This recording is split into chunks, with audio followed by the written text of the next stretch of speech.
Hello and welcome to this presentation and discussion about the article White Collar Criminality written by Edwin Sutherland. Well, first let's start by introducing the author of this major work, Edwin Sutherland, who can be seen on the right picture. He was born in the USA in 1883 and Sutherland earned his PhD in sociology at the University of Chicago. And in the 20th century he became one of the most influential criminologists of his time. And because he graduated in Chicago, much of his study was influenced by the Chicago School approach to the study of crime, which emphasized social and physical environmental factors rather than genetic or personal characteristics. First, Sutherland provides a definition of white-collar crime. He states that it is a crime committed by a person of respectability or a person in position of trust and high social status in the course of his occupation. So white-collar crime is not about rich people committing all types of crime. An example should make this definition somewhat easier to grasp. Because when a lower level bureaucrat takes money from a third party in order to get that third party some contract or something, this act is typically regarded as white collar crime. Although lower level bureaucrats aren't extremely rich, but they make use of their occupation and they make use of their position of trust and respectability, and that is what Sutherland calls a white collar crime. And this is of course an example of corruption or bribery, for instance. Well, Sutherland continues by arguing that crime statistics don't account for the white collar crimes. For instance, only 2% of people in prison belong to the upper class. Crime statistics are drawn up by the police and courts and account for crimes such as murder, burglary, theft, robbery and so on. But this type, Sutherland says, are typically lower class people types of crime. Sutherland argues that our present day crime statistics are a biased sample who really focus on the lower class crimes and who disregard a major field in crime, which is of course white collar criminality. And he states that the difference in criminal behavior between the lower and upper class isn't as big as statistics seems to tell us. And because all the crime theories are developed with that biased sample of statistics, almost every theory disregards the field of white collar crime. Most theories sees crime as a product or result of poverty, and Sutherland thinks that this is misleading and incorrect. And in order to prove that white collar crime actually exists, because it's quite hidden often, he touches upon a lot of different examples and illustrations of it. For example, he states that 2/3 of New York surgeons participate in fee splitting, where they don't assign the best surgeon to a patient, but the one who provides the highest fee for the person who assigns it. And he gives quite a lot of other illustrations to prove that white collar crime is more present as you might think, and to underline the statement that crime isn't concentrated in the lower class. Well, Sutherland continues his debate about white collar crime by explaining why this type of crime should be regarded as a real crime, because some people tend to think that it's harmless and victimless, but Sutherland strongly disagrees. At first, the financial cost of white collar crime are presumably much bigger than the cost of all other crimes. For instance, $1 million robbery is practically never heard of, while the sum stolen by President Kruger in Pretoria around 1900 equals roughly $250 million US. But this financial loss, as big as it may be, is less important than the social damage done by white collar crime, because it violates trust of people and it creates distrust in organization and in the society, and that's much more harmful to the society than all the financial loss. So white collar crime is real crime, and therefore it should be included in the criminal statistics, not only to do right to the lower class, but also to provide a solid base for criminological research. And Sutherland gives 4 kind of changes to the statistics in order to make them more fair. Well, at first, agencies such as administrative boards and commissions and so on should be included in statistics because sometimes they deal with cases that are a violation of the criminal law. Yet they never reach it to the court. And a lot of these cases also include dishonesty, which could have easily been charged as fraud. And therefore a large proportion of these cases who are being handled by commissions or administrative boards should be included in the criminal statistics. Second, reasonable expectations should be enough to consider something criminal. A lot of white collar crimes are handled by civil courts because the injured parties simply want their money back. They are not interested in punishment or prison, whatever, but these cases shouldn't be excluded from the crime statistics. Third, courts have class bias, Sutherland says, and white-collar criminals have the power to influence the courts. And when this happens, these cases shouldn't be excluded from the crime statistics. And finally, while popular types of crime such as burglary, kidnapping or murder also punishes the accessories to the crime, this is often neglected in white-collar crime, and prosecution stops with one offender.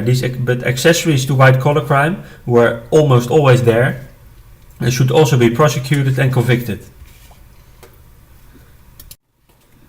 Well, with this new improved statistics, you should be able to develop new theories of crime that can explain every type of crime. And Sutherland introduces in this respect his theory of differential association. And we will look at this theory according to some key principles. The differential association theory at first suggests that criminal behavior, just as all other behavior, is learned in interaction with others in a process of communication. From the moment an individual is born, they are being shaped and conditioned to the norms of society. And criminal behavior is then more likely in individuals who associate and communicate with individuals who already have a criminal mindset and behavior. Another key principle is that this learning process of criminal behavior takes place within primary groups. An individual's behavior is primarily influenced by their family, since that's the group they are the most prone to and they are the most close by. Additionally, an individual behavior is influenced by their peer group and through intimate contacts with other individuals. Also, the learning of criminal behavior involves learning the techniques, motives, drives, rationalizations and attitudes. Surely, just because an individual has a criminal in their group or in their family doesn't make them an instant criminal. However, it does mean that they are at risk of being one. Because criminals are not deviant, they learn to be deviant. And they were taught to rationalize what they once knew to be unacceptable behavior into acceptable behavior. And the dominant premise in this differential association theory is that a person becomes a criminal when there is an excess of definitions favorable to violation of the law over definitions unfavorable to violation of the law. So, because an individual associates with more members of a group who favor deviance than with members of a group who favor societal norms, that individual is more likely to act defiantly. And finally, the assumptions that associations differ in frequency, duration, and intensity. And this principle suggests that there's a direct relationship that affects how often, for what length of time, how important, and how intense deviant behavior occurs. Social disorganization is the second general process where Sutherland touches upon. The process of differential association can exist because society isn't organized to counter criminal behavior or the learning process of criminal behavior. The law is being caught up by reality. For instance, a businessman has to play by the rules of the game in order to compete with his competitors. However, these rules of the game are often in conflict with legal rules. A businessman wants to compete and he thinks only of his own interest rather than the broader societal norms, and therefore he has to break some legal rules in order to be able to compete. And therefore crime and the process of differential association continues to exist. Well, some scholars have tried to test Sutherland's theory. Cressy, for example, tested the differential association theory in his study on embezzlement. He tried to identify the techniques which embezzlers learned and engaged in this criminal act. At first sight, it seems that Cressy's study confirms the theory of differential association. However, Cressy himself thought that the theory was too vague to apply and too vague to empirically test. And as a result, differential association wasn't proved or disproved by Cressy's study on embezzlement. While differential association has also been used to explain youth gangs. And the importance of definitions, as expressed by differential association, is very clear when assessing youth gang culture, because a criminal peer is one of the strongest influences on youth delinquency. Yet it is often very difficult to determine whether the delinquency or the delinquent friends are the primary influence. It could be, for example, that young criminals prefer to associate with other young criminals from nature rather than peers being the primary causal factor of learning criminal behavior. Well, now we will look at some theories that take some notion of the differential association theory, or maybe derived or maybe contradict the differential association. And one of the most influential theories derived from differential association is the theory of differential reinforcement. Akers and Burgess in 1966 extended Sutherland's theory. They specified some components of the learning process, and they suggest, for example, that the application of rewarding and punishment to behavior is very dominant in this way. And they argue that we repeat behavior that is rewarded and that we cease behavior that's being punished. And that is their key idea. And another theory who actually contradicts the differential association theory is the theory of Sykes and Matza. They believed that the learning theory was too simplistic and too deterministic, and they offered a theory of neutralization and drift in their story. Neutralization theory states that the delinquents try to justify their behavior with techniques like denying responsibility and blaming others. And a third theory developed by Albert Bandura is also influenced by differential association. Bandura demonstrated the powerful nature of learning experiences, particularly with regard to children who are exposed to violent role models. And Bandura had really strong influences from that differential association theory. And the last theory we will touch upon is the theory of Glaser. He extends a differential association by arguing that not all learning processes take place in face-to-face contact. In recent ages, social media and other advances in communication techniques may well have an influence on developing a definition of crime. And even in his time in 1956, this was already the case. Well, finally, we will look at some pros and cons of differential association theory. And the first really big advantage of differential association is that this theory explains or tries to explain all types of crime. You can make sense of white-collar crime, but it also applies to murder or burglary, for instance. Also, the theory thrives in its simplicity. The notion that criminal behavior is learned in interaction with others is a very strong yet simple idea.